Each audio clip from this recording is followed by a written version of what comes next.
Today, I asked my body what she needed,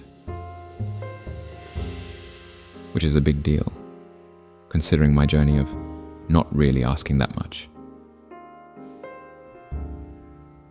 I thought she might need more water, or protein, or greens, or yoga, or supplements, or movement.